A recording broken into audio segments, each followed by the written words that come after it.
ગુણાતીતોક્ષરમ બ્રહ્મ ભગવાન પુરુષોત્તમઃ જનો જાનન્નિદં સત્યમ મુચ્યતે ભવબંધનાત.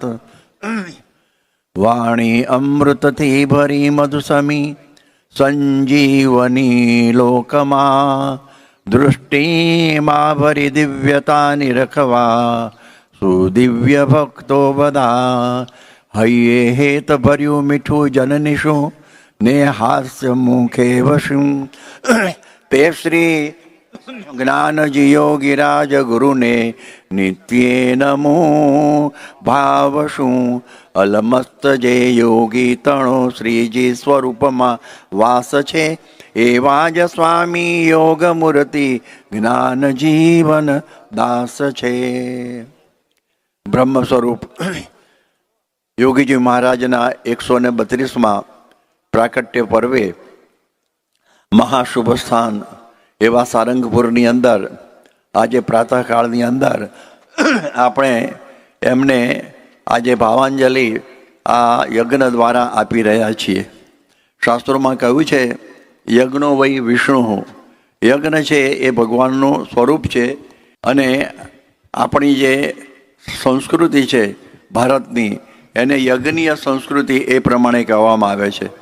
યજ્ઞીય સંસ્કૃતિનો અર્થ એવો છે કે આપણે એક કોળિયો મોઢામાં મૂકીએ ત્યારે એમ સમજીએ કે મારા પુરુષાર્થથી આ મેં આ પ્રાપ્ત કર્યું. પણ એના પહેલાં તો જમીન જોઈએ, પછી વરસાદ જોઈએ, તડકો પણ જોઈએ, બળદ જોઈએ અથવા ટ્રેક્ટર જોઈએ એને ચલાવનારો, અને ત્યાર પછી અમુક જીવજંતુઓ પણ જોઈએ એની રક્ષા માટે. અને ત્યાર પછી એ જ્યારે આ પ્રમાણે ઘેર ખેતરમાં આવે ત્યારે એને આ પ્રમાણે આપણે પછી બજારમાં જાય, એમાંથી પછી વેચાઈને ઘરે આવે, પછી એને દળનારો કોઈ હોય અથવા પછી એને રસોઈ કરનારો, અને ત્યાર પછી એ કોળિયો તમારા મોઢામાં આવ્યો. આટલી બધી પ્રક્રિયા એક કોળિયો મોઢામાં મૂકીએ ત્યારે આવે છે. એટલે એનો અર્થ એ થયો કે આ મારા કર્મની અંદર આટલા બધાનો સહયોગ છે, એટલે મારે એમના માટે પણ એવી રીતની સારી ભાવના રાખવી જોઈએ. એટલે ગીતામાં કહ્યું પરસ્પરમ ભાવયંત શ્રેયમ પરમ ઉપાસ્યથ. આપણે એકબીજાની મદદરૂપ થવું. જ્યારે આટલા બધાનો આપણે રૂમાલ પડી ગયો હોય ને કોઈ આપ્યું હોય તો આપણે એને ધન્યવાદ કહીએ છીએ. તો જ્યારે આટલું બધું આપણા માનવ જીવનની અંદર આટલા બધા તત્વોનો, બધા વ્યક્તિઓનો, જળ કે ચેતન, એનો આવો કંઈ સહયોગ છે, એટલે એકબીજાની સાથે હિતપ્રીતથી રહેવું, એનું નામ કહેવાય છે યજ્ઞીય ભાવના. એ આપણી યજ્ઞીય ભાવના છે. આ વિશ્વમાં આપણે એકલા નથી, બધાની સાથે આપણે રહેવાનું છે. હવે આપણે જોઈએ કે યજ્ઞ બહુ પ્રકારના શાસ્ત્રોમાં બતાવવામાં આવેલા છે, અને ગઢડા મધ્ય 8ના વચનામૃતમાં આપણે યજ્ઞની વિભાવના બધી કરેલી છે. અને એ પ્રમાણે આપણે જોઈએ કે યજ્ઞોની અંદર યજ્ઞ બધા જુદા જુદા છે. એમાં ગીતામાં તો એક મોટો યજ્ઞ કહ્યો કે આ બધાની જરૂર ના આવ્યો. યજ્ઞના નામ જપ યજ્ઞોસી. ભગવાનનો જપ કરવો એ પણ હંમેશ માટેનો યજ્ઞ છે, આ પ્રાસંગિક છે. એટલે એ દૃષ્ટિથી આ પ્રમાણે યજ્ઞની વિભાવનાઓ આપણા ત્યાં રહેલી છે. અને એ યજ્ઞની અંદર આ પ્રમાણે આપણે જોઈએ કે અત્યારે આવા યજ્ઞો રોજ તો થતા નથી. અગ્નિહોત્રીઓ રોજ કરતા હોય છે, પરંતુ આપણે બધા યજ્ઞ કરી શકતા નથી. એટલે આપણે આ 5 પ્રકારના યજ્ઞોની વાત શાસ્ત્રોમાં બતાવવામાં આવેલી છે. બ્રહ્મ યજ્ઞ એટલે આપણા વેદાદિક શાસ્ત્રો છે એનું અધ્યયન કરવું. એટલે આપણે મહારાજ સ્વામી અને જીવનચરિત્રો ગુરુઓના એ બધાનું શ્રવણ કરવું, એ બ્રહ્મ યજ્ઞ થયો કહેવાય. અને આ પ્રમાણે ત્યાર પછી આવે છે બ્રહ્મયજ્ઞ પછી દેવયજ્ઞ અત્યારે કરી રહ્યા છીએ. એ કે દેવોની પ્રસન્નતા માટે આ પ્રમાણે આ યજ્ઞ કરીએ. એટલે આ પ્રમાણે દેવો જ્યારે પ્રસન્ન થાય ત્યારે એ બધા આ વરસાદ વરસાવે યોગ્ય સમયે નિકામે ન પર્જન્યો વર્ષતું. એટલે જ્યારે જરૂર હોય ત્યારે વરસાદ વરસે એ પ્રકારનું આ કામ હોય છે. અને દેવ ઋણ અદા કરવા માટે આપણી ઉપર ઘણા બધા ઋણો છે. મનુષ્ય ઋણ છે, પશુ ઋણ છે, દેવ ઋણ છે, આ બધા ઋષિ ઋણ છે. આ બધા યજ્ઞો એ ઋણ અદા કરવા માટે છે. એટલે એમાં આપણે આ સમજવાનું કે આપણે પર્યાવરણની શુદ્ધિ રાખવી એ પણ દેવ. જે આ બધા પૃથ્વી જળ તેજ વાયુ આકાશ છે અને બધામાં જેમ તેમ આપણે અત્યારે બધા પ્રયોગો ચાલે છે એમાંથી બધી વ્યવસ્થા ખોરવાય છે, એટલે એ દેવ યજ્ઞ. ત્યાર પછી ભૂત યજ્ઞ કે આપણા જીવનની અંદર પશુઓનો પણ બહુ સહકાર છે, એને લઈને આપણું જીવન ચાલે છે. આપણે બધા દૂધ પીએ છીએ, બધા મીઠાઈઓ ખાઈએ છીએ, એમાં દૂધ એ કોઈ ફેક્ટરી નથી, એ બધા પશુઓમાંથી જ પ્રાપ્ત થાય છે. એટલે પશુઓની પણ રક્ષા કરવી, મદદ કરવી અને એને પણ સાચવવા એ દેવ પેલું કહે છે ને ભૂત યજ્ઞ. ભૂત એટલે પશુઓ, એટલે આ પશુઓની આ રક્ષા કરવી એને ભૂત યજ્ઞ કહે છે. અને ત્યાર પછી આવે છે મનુષ્ય યજ્ઞ. મનુષ્ય યજ્ઞ એટલે મનુષ્યનું ઉપમાન નથી હોતો, પરંતુ આપણે એકબીજાની સહકારથી જીવીએ છીએ તો એના માટે પણ આપણે કરી છૂટવું જોઈએ. એટલે એ પ્રકારે એને કંઈક મુશ્કેલીઓ આવી ગઈ, અતિવૃષ્ટિ, અનાવૃષ્ટિ, પ્લેગ આવી ગયો, સુનામી આવી ગયો, આપણી સંસ્થાએ કાર્ય કરે છે પછી કહું તો એ બધું એ મનુષ્ય યજ્ઞની અંદર આવી જાય. મનુષ્યની પુમાન સંપરિપાત વૃક્ષ રક્ષત સર્વતઃ જે ઋગ્વેદમાં કહ્યું એ પ્રકારે છે. અને છેલ્લો છે પિતૃયજ્ઞ. પિતૃ માતા છે પિતા છે પિતરવ એક શેષ બંધ. તો એ પિતૃયજ્ઞની અંદર માતા ને પિતા એમની સેવા કરવી, શ્રવણ, પુંડરીક, આ બધા ઘણા દાખલાઓ આપણા ત્યાં છે. અને માતા પિતાએ પણ પોતાના પુત્રોને સંસ્કાર આપવા અરસપરસ. તો આ પંચ પ્રકારના યજ્ઞોની વાતો છે. અને આપણા ભગવાન સ્વામિનારાયણે બધાના 8માં કહ્યું જે આ પ્રમાણે જે કહે છે ને કે 10 ઇન્દ્રિયોને 11મું મન એને ભગવાનના સ્વરૂપમાં હોમવું, એને નામ કહેવાય છે ને આ યોગ યજ્ઞ. હોમવું એટલે શું કે હોમ્યું એટલે પછી આપણે ભૂલી જવાનું એને. એમ સ્વામી કહે છે કે બહારની ખાણીપીણીની બધા જે ઇન્ટરનેટ ટીવીને બધા ટેલિફોન બધા સારી રીતે જેને કહેવાય ને વિવેકે સહિત વાપરવા, આ બધું ઘણી વખતે બધું ખરાબ વસ્તુઓ હોમવી પડતી હોય છે. એ હોમ્યું એટલે મન ગમતું મૂકીને ગુરુના ગમતામાં રહેવું, એનું નામ હોમ કહેવાય. તો એ આ હોમ કરવાનો. અને ત્યાર પછી જ્ઞાન યજ્ઞ જે કથા વાર્તા અંતરદ્રષ્ટિ કહે છે ને એ કથા વાર્તા છે. એટલે આ રીતે કરતાં કરતાં પોતાનું સ્વરૂપ જે બ્રહ્મ એને વિશે પરબ્રહ્મ પ્રગટ થઈ જાય એટલે યજ્ઞની પૂર્ણાવતી. આ તો જન્મનો યજ્ઞ થઈ ગયો એટલે અક્ષરરૂપ થઈએ અને પુરુષોત્તમની ભક્તિ થઈ જાય એટલે સમજવું કે યજ્ઞ પૂરો. તો આપણી પરંપરાએ આ યજ્ઞ કરેલો છે. આજે પ્રાસંગિક રીતે યોગીજી મહારાજની વાત છે એટલે એની વાત કરીશું કે એમનું આખું જીવન જ યજ્ઞમય. એટલે બીજાના માટે પોતાનું જીવન ધૂપ સળીની જેમ પોતે સળગીને બીજાને આ પ્રમાણે સુગંધ આપનાવવું એ એમનું આ જીવન હતું યોગીજી મહારાજનું. અમે તો વર્ષો સુધી એમની સાથે રહ્યા છીએ કે યોગીજી મહારાજ કેવા હતા. તો મુક્તાનંદ સ્વામીનું એક પદ છે, હાજી ભલા સાધુ હરિ કી સાધ તન કી ઉપાધિ તજે સોહી સાધુ. એ એમની માલિકીનું પદ હતું. અને એટલું પદ હતું એટલું નહીં ભાઈ, એમના હૃદયની અંદર એમના જીવનની અંદર રસાઈ ગયેલું આ પદ હતું. એટલે એક એક શબ્દ એમના જીવનમાં આપણને જે અનુભવ થાય છે કે હાજી ભલા સાધુ, કે સાધુ એટલે કે મૌની હોય, ગુફા સેવી એવું નહીં, પરંતુ આ પંચલક્ષણે પુરા શુરા હરિને સંભાળતા એવી પ્રકારના જે સાધુ હોય એની આ વાત અહીં છે. એટલે આ પ્રમાણે 500 પરમહંસોને ક્યાં દર્શન કરવા જવા, પણ યોગીજી મહારાજના દર્શનમાં બધું આવી જતું હતું. તો યોગીજી મહારાજ એવા એક અદ્ભુત સંત હતા કે જેને કહે છે તન કી ઉપાધિ તજે સોહી સાધુ. એમને તનની ઉપાધિ રહેલી જ નહીં, જેમ તેમ જેવું તેવું જ્યારે ત્યારે એમનું એક સૂત્ર હતું, એ બધું ચલાવી લેવું. અને પછી એ કહે છે કે માન અપમાન મેં એકતા, સુખ દુઃખ મેં સમભાવ. અમે તેમના જીવનમાં જોયું છે કે માન અપમાન મેં એક વખત એક ગામની અંદર એક મંદિરની અંદર સ્વામીને દર્શન કરવાનું નામ બાપ નથી દેતો. અને એ વખતે બહુ ઘોર અપમાન અમારી હાજરીમાં યોગીજી મહારાજનું જોયેલું છે અમે 1968ની અંદર કલકત્તામાં.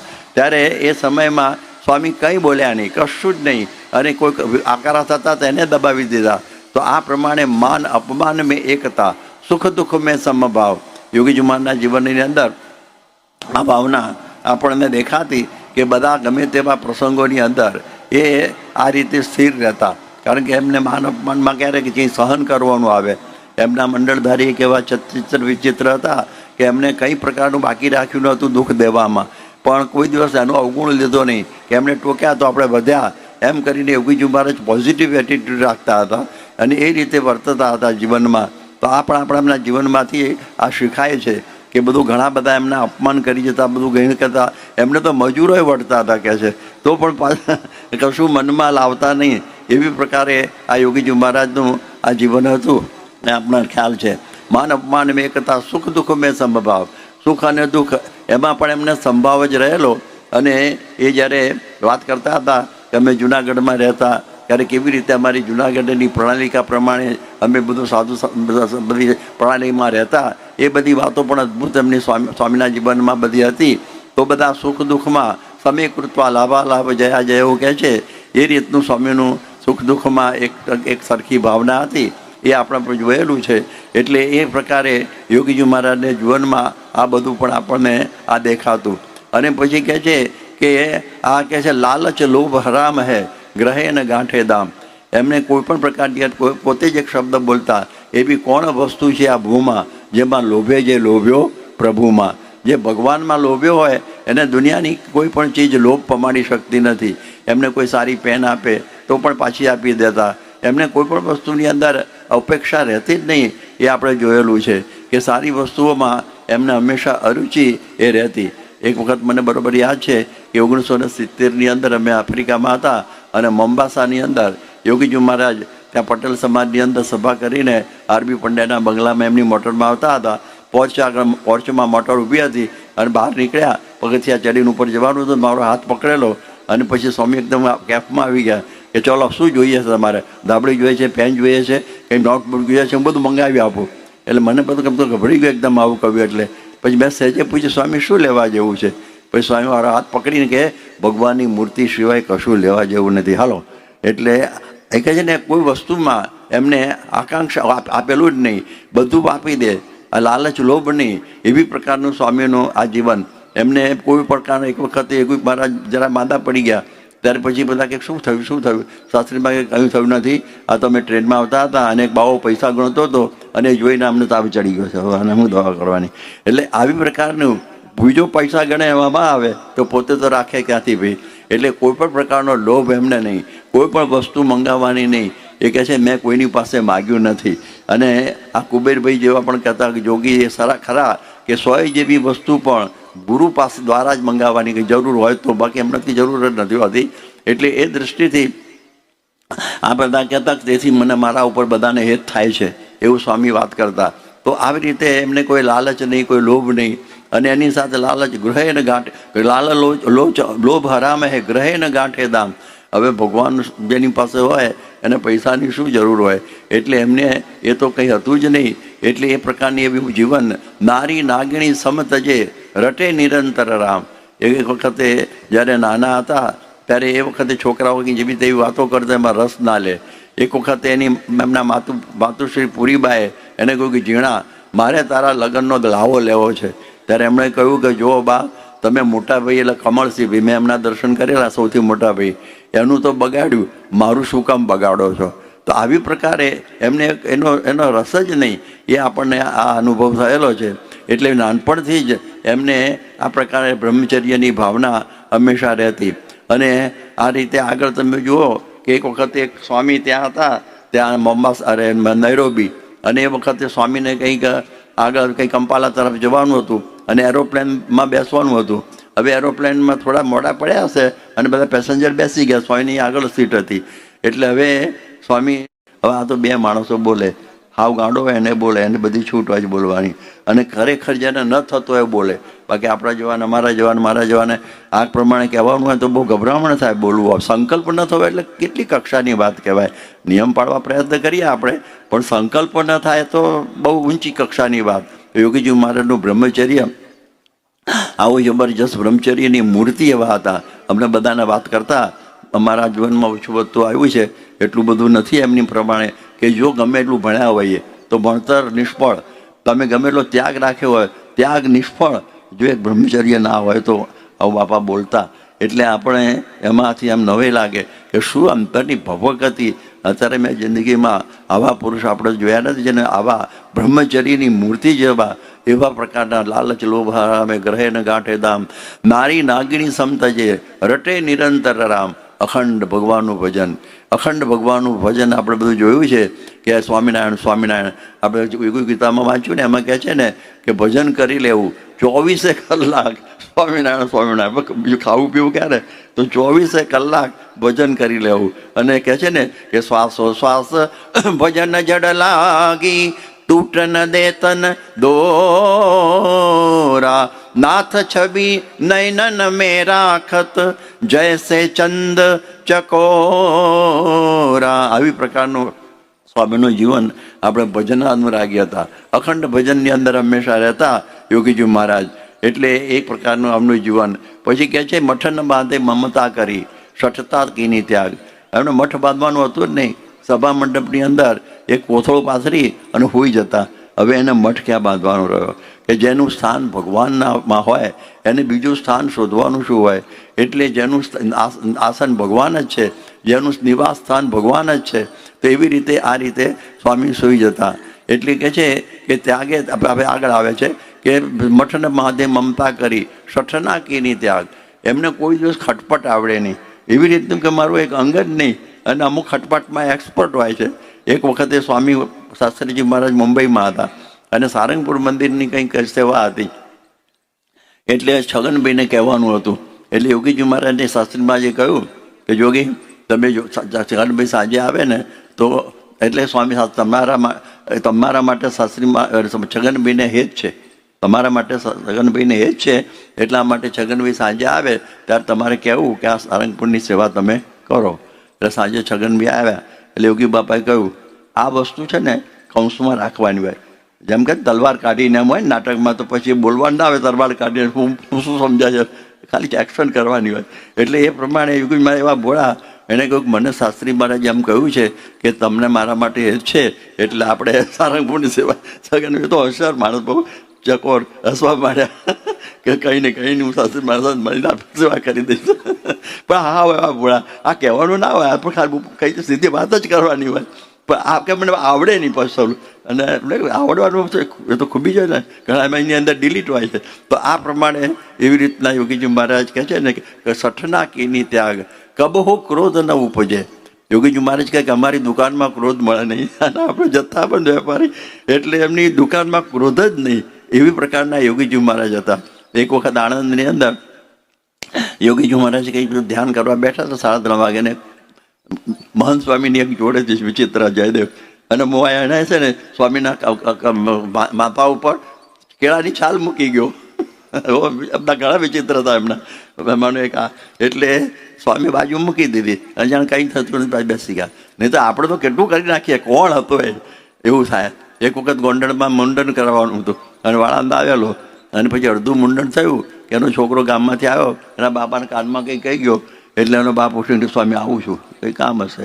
સ્વામી બેઠા, કલાક થાય તો આવ્યો નહીં પેલો, અને એમને દાઢી પેલી સાબુ લગાડી લઈને હસતા હસતા વાતો કરતા. આપણે તો એની દાઢીએ એના ઘેર જઈયો પકડી ધમધમાઈએ. પણ સ્વામી હા એને કંઈ ક્રોધ જ ના આવે.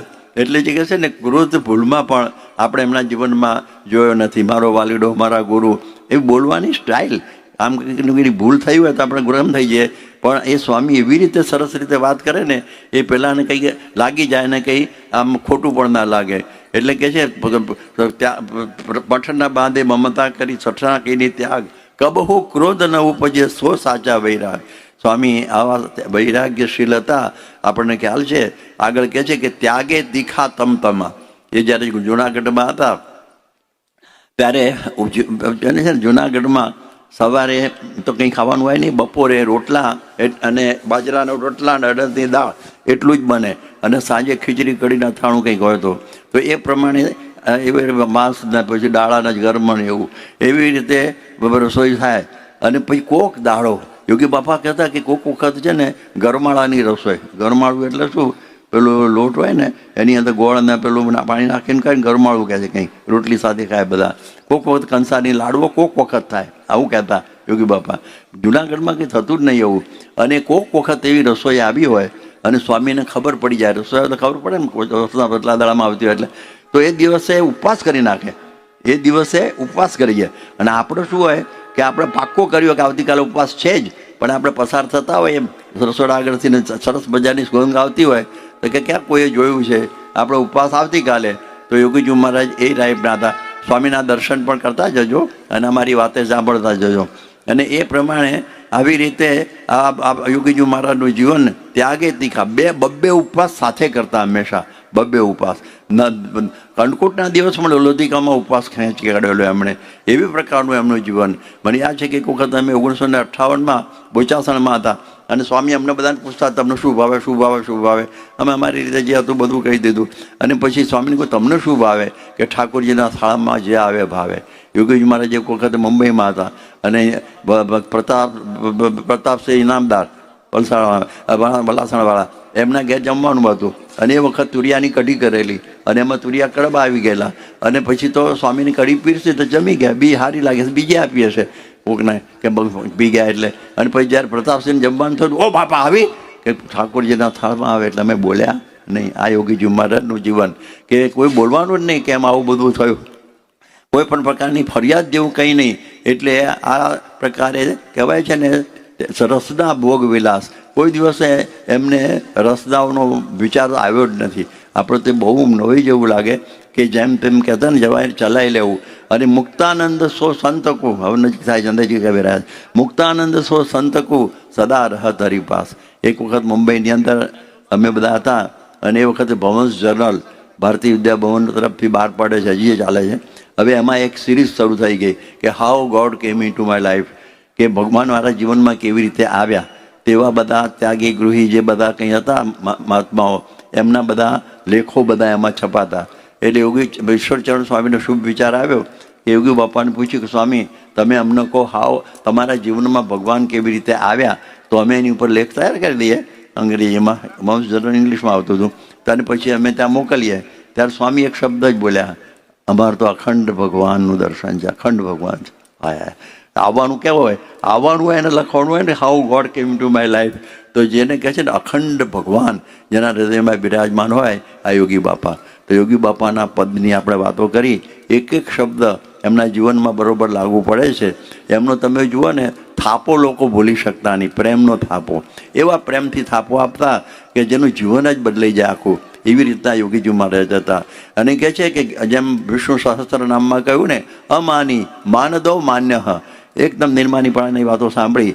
માનદહ એક બધા મેં જોયું છે કે ડોંગરે મહારાજને દંડવટ કરતા, કૃષ્ણપાચાર્યને દંડવટ કરતા નજરે જોયું છે. હરિભક્તોના કપડાં ધોઈ નાખતા આપણને ખ્યાલ છે.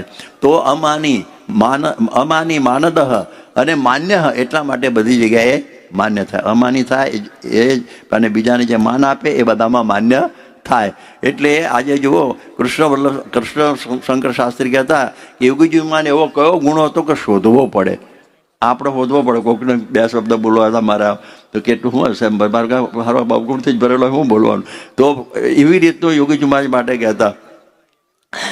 એમને જે આપણા જે ડોંગરે મહારાજ એમણે પણ મારા જીવરામભાઈ સિકંદરાબાદવાળાને કહેલું, એમણે કહ્યું સ્વામી અરે મહારાજ તમારા માટે મને પ્રેમનો હેત છે, તમે તો હવે છેલ્લી સ્થિતિમાં છો, હવે મારું શું કે અત્યારે એક જ સંત છે પ્રમુખ સ્વામીની વાત કરેલી કે એના સમાગમ કરો. એ તો હું ભૂલી ગયો, પ્રમુખ સ્વામીનો વચ્ચે આવ્યું તો આવી જવાનું. તો પછી એ પ્રમાણે આ રીતે આવા યોગીજી મહારાજ એવા સંત હતા. તમે જુઓ એમના માટે બધાને માન, એક એકને. એમનું હાસ્ય જોઈને અમારા મૂળશંકર વ્યાસ આફરીન થઈ ગયેલા કે મેં આવું હાસ્ય કોઈ દિવસે કોઈના મોઢા ઉપર આ જોયું નથી. એટલે આ પ્રકારે એમનું આવું એક જીવન. કેરિયાની અંદર એમને માર મારેલો તો કે વાહ પ્રસાદી ન થયો, પણ એમને અભાવ ગુણની વાત તો વાત જ નહીં, કોઈની વાત કરવાની નહીં. એક વખત એવું થયું કે કંડારી ગામમાં હતા પૂજ્ય ડૉક્ટર સ્વામી એટલે રમણભાઈ જેઠાભાઈ પટેલ. હવે એમને કંઈક તો એ ગરીબ ભક્તોનો કંઈક અવગુણ જોઈ ગયો છે. એટલે એ વખતે એમણે સહેજે કહ્યું આપણે સ્વામીને વાત કરવી. બાપા કે મારે વાત કરવી છે. એટલે સ્વામી હાથ પકડીને રૂમમાં ગયા, શું વાત કરવી છે? અને એમણે ત્યાં મંગળાચરણ કર્યું અને સ્વામીએ બે કાનમાં આંગળી નાખી, હાથ પકડાયા, ઊભા થઈને ચાલતા થઈ ગયા. ગુરુસ્તુ મૌનમ વ્યાખ્યાતમ શિષ્ય છિન્ન સંશયા. ડૉક્ટર સાહેબ સમજી ગયા આ વાત બહુ આપણે ખોટી કરી દીધી. એટલે એ જ પ્રકારે એમનું જીવન. એટલે આવી પ્રકારના યોગીજી મહારાજ આપણા મનમાં ઘણી વખતે આવા અતિ પુરુષ વિદાય લે ત્યારે ભેગી સાધુતા પણ વિદાય લઈ જાય છે. ઘણા જગ્યાએ એવું થયું છે, જે સારા માણસ હોય એવા ફરી એવા નથી આવતા. બધા ક્ષેત્રોમાં, એક ક્ષેત્રોમાં, રાજકીય હોય કે સામાજિક હોય, કૌટુંબિક હોય, બધામાં એવા ને એવા પુરુષ ના આવે. ત્યારે આપણા એક બહુ મોટા ભાગ્ય કે જેમ ફિનિક્સ પંખી એના સળગાવે ને તો એની રાખમાંથી કહેવાય છે ફરીથી ઊભું થાય. તો એ પ્રમાણે આ યોગીજી મહારાજ એ ગયા નહીં, પરંતુ પ્રમુખ સ્વામી મહારાજ આના દ્વારા આ પૃથ્વી ઉપર હંમેશા પ્રગટ રહ્યા. આપ જુઓ કે યોગીજી મહારાજના સમયમાં આ બધી વાતો હતી કે પ્રમુખ સ્વામી એમના માટે એમને જો એક વાત, કેટલું બધું યોગીજી મહારાજ માટે બહારના બધા સંન્યાસીઓનો માન. યોગી બાપા ધામમાં ગયા અને જ્યારે ગીતા મંદિરની અંદર સભા થયેલી અને એ વખતે વાસુદેવાનંદ એના સભા પ્રમુખ હતા અને બધા ચીફ મિનિસ્ટરને બધા આવેલા એમાં. આ યોગી બાપાના ધામમાં ગયાના 5-6 દિવસ પછી જ. અને અમે આમ ગોંડલથી ગયેલા ત્યાં સ્વામીની સાથે. અને એ વખતે એણે બહુ સરસ વાત કરી વાસુદેવાનંદ સ્વામી, તો સંન્યાસી અદ્વૈતી. અને પ્રમુખ સ્વામીને શું કહે, સ્વામીને કહે, સ્વામી आप ऐसा मत समझना कि योगी जी महाराज चल बसे और आप अकेले हो गए. योगी जी महाराज के लिए हम हमारा सर देने के लिए तैयार है. આપણને લાગે કે યોગીજી મહારાજે આવા ઉપર પણ આટલું બધું કામણ કરી દીધું હશે. તેવા યોગીજી મહારાજે પ્રમુખ સ્વામી દ્વારા આ બધા કાર્યો ધમધમાટ આ પૃથ્વી ઉપર કર્યા. કેટલા બધા સંકલ્પ એમના, કેટલા બધા. કોઈ પૂછ્યું કે બાપા પ્રમુખ સ્વામીને કે આ તમારે કંઈ સંકલ્પ કે યોગી બાપાને પૂરા કરીએ ને તો એ બહુ છે, થાય એવા નથી. હદ વગરના સંકલ્પ, બ્રહ્માંડ ભરાય એવા સંકલ્પ એમના, અને બધા પૂરા થતા જાય. કાશ્મીરમાં મંદિર થાય, લંડનમાં મંદિર થાય, જાપાનમાં મંદિર થાય, એવી રીતે બધું ઘણું બધું કરતા. પ્રેસ થઈ જાય, આટલા બધા સંતો ભણેલા ગણેલા 21 શાસ્ત્રી પુરાણી આચાર્ય બધા થઈ જાય. એ બધા સંકલ્પોનો તો પાર નહીં બધો.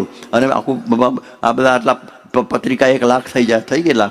એવી રીતે બધું બોલ કરતા હતા. અમને લાગે શું આમ કર્યા કરે છે, પણ બધું. હા, પેરિસની અંદર તો જો સ્વામી ત્યાં પેરિસમાં દ્રષ્ટિ કરે. અમે 1970ની અંદર મેં ગયા ત્યારે પેરિસમાં એરોપ્લેન ઊભું રહ્યું હતું. સ્વામીએ દ્રષ્ટિ કરેલી, પ્રમુખ સ્વામીને ત્યાં આગળ પગલાં પાડવા મોકલી દીધા અને મહંત સ્વામીને બધાને. તો એ પ્રમાણે ત્યાં પણ મંદિર બધું બની રહેલું છે. તો સ્વામીના સંકલ્પે દેશ અને અને આજે ખાતમુહૂર્ત છે પહેલી, બરોબર છે કે ત્યાં પેરિસની અંદર હવે કોન્ટ્રાક્ટ આપ્યો છે અને 22 મહિનાની અંદર દમણ મંદિર પૂરું થઈ જશે એમ સંજય કારા કહેતો હતો. એટલે કહેવાનો અર્થ એ છે કે આ પ્રમાણે યોગીજી મહારાજનું આવું હતું. યોગીજી મહારાજના સમયની અંદર એમનું આ ઘણા બધા યુવકો પણ એમના યોગમાં આવેલા.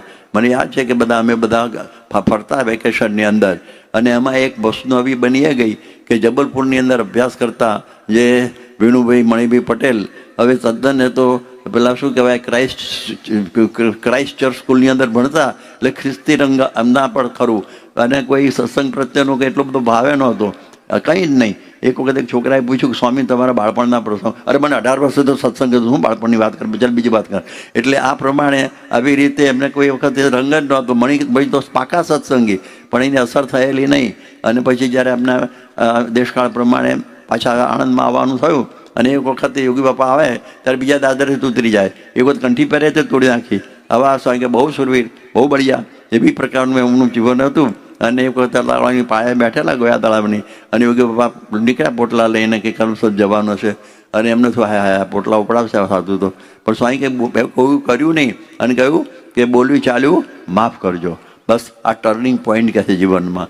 હવે તો અનાદેના બધા આપણી તો આખી પરંપરા છે, પરંતુ આ ટર્નિંગ પોઈન્ટ આપણે શીખવા માટે. અને એ શબ્દો લાગી ગયા. ઘેર ઝીકા ઉપર બેઠા 3 કલાક બોલ્યું ચાલ્યું માફ કરજો. આ શબ્દો ઉપર મનન કર્યું કે આ સાધુનો શું સ્વાર્થ, ભૂલો તો બધી મેં કરી છે અને આ પ્રમાણે મારી ભાષા લાગે છે. બસ લાગી ગયું. એક વખતે ટ્રેનમાં આવતા હતા સ્વામી, અને એ વખત સ્ટેશન ઉપર ગયેલા બધાની સાથે સાથે કે પ્રેમ થયો એમને સ્વામી છે. અને એ વખતે આ પ્રમાણે યોગીજી મહારાજે એમને સ્ટેશન પેલા ડબ્બામાંથી ઉતરીને ભેટેલા. 15 દિવસ સુધી ત્યાં જઈને સ્મૃતિ કરતા. એ વખતે પ્રમુખ સ્વામીની સાથે રણછોડભાઈની વાડીમાં જતા અને સ્વામી એમને પહેલી વખત કહ્યું કે સાધુ બનો. એટલે મહંત સ્વામી કે મને વહેલી સાધુની કોઈ વાત કરી હોય તો પ્રમુખ યોગી બાબત પછી કરેલી, પણ મંગલાચરણ પ્રમુખ સ્વામીએ કરેલું, એટલે એ પણ યાદ કરે છે. એટલે એ રીતે આ પ્રમાણે એમના જીવનમાં આ 2 મોટા પ્રસંગો આવી ગયેલા, ટ્રેનનો અને પેલો ગોયા તળાવનો ટર્નિંગ પોઈન્ટ. એટલે જીવનમાં આવું બની જાય એવા સતયોગી માનું હેત હતું. એટલે એને લઈને આ પ્રમાણે આ એમને એક આપણને છે ને આગળ ઉપર કે છે ને એક ભેટ મળવાની હોય તો એ પણ થઈ. એક વખતે ત્યાં સ્વામી ત્યાં હતા આટલાદરાની અંદર, અને ત્યાં પેલી જાળી આગળ પણ કહેલું એમને કે તમારામાં ભગવાન અખંડ પ્રગટ રહેશે. એટલે એ બધું આગળનું સ્વામી જોતા હોય. એટલે ઘણા બધાના પ્રસંગો યોગીજી મહારાજને જ વાત કરું છું આ તો, કે એમને મહંત સ્વામીના મહિમાની પણ વાતો હોય. પ્રમુખ સ્વામીનો તો અપરંપાર મહિમા છે જ, એ તો એમના પછીના હતા, પણ એની પછીની જેમ શાસ્ત્રી મહારાજે યોગી બાપાને પ્રમુખ સ્વામીની વાત કરી દીધેલી ને એવી રીતે યોગી બાપાએ પણ પ્રમુખ સ્વામીને મહંત સ્વામીની પણ વ્યવસ્થા કરી હોય એવા આપણને દાખલાઓ બધા ખૂબ છે. એટલે આ પ્રમાણે એમની સ્થિતિની પણ વખાણ કરતા યોગી મારા મેં પત્રો લખીએ છીએ એમ લખતા સેવાની મૂર્તિ, સહનશીલતાની મૂર્તિ, સાધુતાની મૂર્તિ, આવી પ્રકારના બધા શબ્દો યોગીજી મહારાજ એમના માટે પત્રોની અંદર પણ બધા લખેલા છે. એટલે એમને બધાને પણ મુંબઈમાં કહેલું કે તમારે આ મહંત સ્વામીની આજ્ઞામાં રહેવું. એટલે એ પ્રમાણે બધા સંતોની ટ્રેનિંગ ત્યાં સારામાં સારી રીતે ચાલતી હતી.